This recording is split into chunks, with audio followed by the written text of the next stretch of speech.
बिटिसिनि मानसिफ्रा सुजुग सुबिदाखौ मोनबाय थादों बे जे सेंट्रेल सरकार जायखौ बिजेपि सालायदों। बिटिसिआव बेबाराव बिजेपि सरकार फैयोब्ला बिटिसिआ सेस जाजोबगोन, धंस जाजोबगोन, बिटिसिनि जेबायदि मोनथायफोर बेफोर गासैबो गोमालांजोबगोन।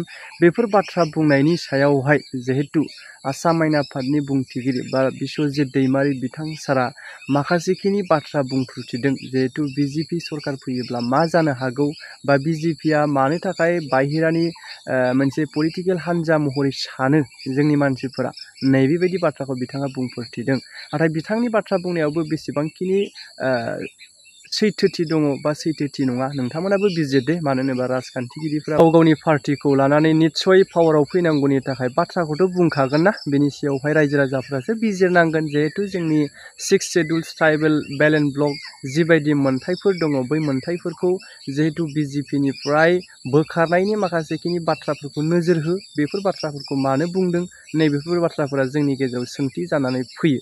दा नैबे समाव मा बाथ्रा बुंखो बिथां सारा भिडिअखौ नायलां आरो लोगोसे कमेन्टबो खालाम। बे पार्टी होनोब्ला बे बायहानि माने बे बिटिसिनि पार्टी नङा बे होनना सानबाय थायो। नाथाय जेफोर माखासे दिनै बिटिसिनि मानसिफ्रा सुजुग सुबिदाखौ मोनबाय थादों बे जे सेंट्रेल सरकार जायखौ बिजेपि सालायदों, आसाम सरकार जायखौ बिजेपि सालायदों, बिनिफ्रायनो जे जाफैगासिनो दं मुलाम्फाया बेखौ साननो हाया। दिनै बर' गोरोबथा 2003 मायथाइयाव खुनु कंग्रेसआ मालाबाबो बर'फोरनो संबिजितारि मोनथायखौ होआखैमोन। नाथाय बै समाव बाजपेयी आरो जोंनि माने LK आडवाणी मानव गेदेर बिथांमोननि उद्योग लानायावनो फार्स्ट बे बड'लेण्ड ओनसोला भारत संबिजितनि 6थि सिडुलाव गावनो खुंनो हानाय खुंथायनि गोहोखौ मोनदों। बिनि उनाव जेफोर बेवहाय गोरोबथायाव होदोंमोन बे गोरोबथायाव होनाय बायदियै दिनै बिटिसिआ दाजाबाय।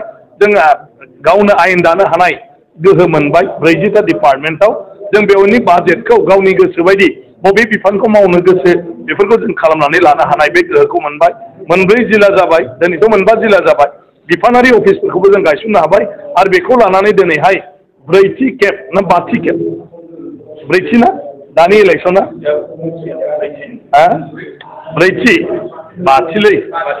5थि खेबसिम इलेक्सन जाफैलायनायनि गुदियावनो बिजेपि 2020 मायथाइयाव दुलाराय बर' फरायसा आफाद आरो गुबुन गुबुन बर' आफादफोरखौ लाजोबनानै इंक्लुडिं NDP जि बिटिआर गोरोबथा होननानै दा बुंबाय थादों बे गोरोबथानि गुदियानो जाहैबाय बिजेपि।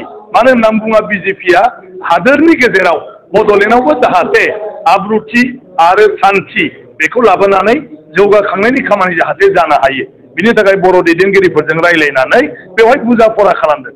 जेखौ नांगौ होनदों बे समाव बै समनि एबसुनि दैदेनगिरि NDPनि दैदेनगिरि UBPनि दैदेनगिरि बिथांमोनहा जेखौ नांगौ होनदों बेखौनो होनानै 2020 मायथाइयाव गोरोबथा जादों। गतिके बिजेपि नङामोनब्ला बे गोरोबथायाबो जानाय नङामोन।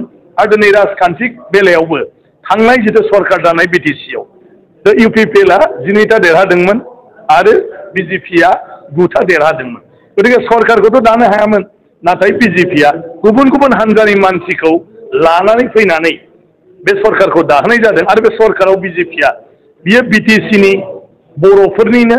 गतिके बेखौ बर'फ्रानो नेतृत्व होथों होननानै प्रमद बर'खौ चिफ आरो गबिन्द बसुमतारी बिथांखौ डिपुटि चिफ आरो काथिराम बर'खौ स्पिकार होनानै बे बिटिसि सरकारखौ बिजेपिआनो खालामना होदों। नङाब्ला बिजेपिआ माने गावबो मोनसे रल लानानै गावनि नेतृत्व सरकार खालामनो हायोमोन।